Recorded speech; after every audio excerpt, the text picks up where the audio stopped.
Əslində mən bir çox xarici ölkələrdə bu çakra təmizləməsindən bağlı fərqli məkanlarda olmuşam. Hətta Dubayda belə elətdirmişəm. Çünki mən bilirəm ki, neqativ enerjilər insanın ruhuna çökür və o avtomatik sənin həm enerjini salır, həm yollarını bağlayır. Sizi də mən internetdə sadəcə axtarıb, araşdırıb gəlib tapmışam. Sizdə tam fərqli. Bir şey diqqətimi cəlb elədi ki, sizdə ümumiyyətlə hər şey elmi cəhətdən bunun təhsilini almısınız. Yəni bir var ki, hər yerindən duran hicam edir, hər yerindən duran masaj edir. Bir də var ki, sırf bunun təhsilini almısınız. Bu dərin bir bilimdir. Birinci özəlliyi odur ki, bir var əl enerjisinə 7 nöqtəni işləmək, bir də var ki, həmin yerlərdən qan buraxmaq. Niyə qan buraxmaq o qədər önəmlidir? Çünki qanın bir yaddaşı var.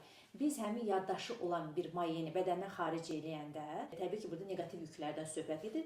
Biz həmin neqativ yüklü qanı bədəndən xaric eləmiş oluruq. Eləmək istəmədiyim şeylər ki, var deyildim. Əşi sabah qalsın, sabah eləyərəm, bir gün eləyərəm. Elə bir ki, o mənə enerji gəlir ki, yox, bunu eləyim. Yolların daha tez açılmağa başladı.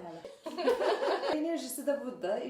Gərək ürəyində enerjisini azaldır. Birinci seansdan sonra bu hallar çox olur. Məsələn, dünənə qədər dost tanıdığım insanların iç dünyası açığa çıxır. Bu şeyin o yaşadığını bunu yaşadım. Dost bilmişəm, amma sən demə elə deyilmiş. Çakra proseduruna artıq başlamışıq. Səbəb olsun, şəfa olsun.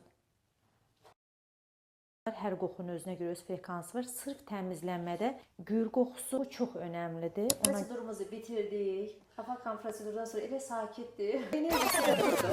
Gərək ürəyində enerjisini azaldır. O qədər rahat olmuşam ki, gəlib yatıb istirahət eləmək istəyirəm. Nə qədər proseduru bitirsə də, məkanın elə bir aurası var ki, elə bir enerjisi var ki, otursan durmaq istəmirsən. Prosedur bitib, amma adam çıxmaq istəmir.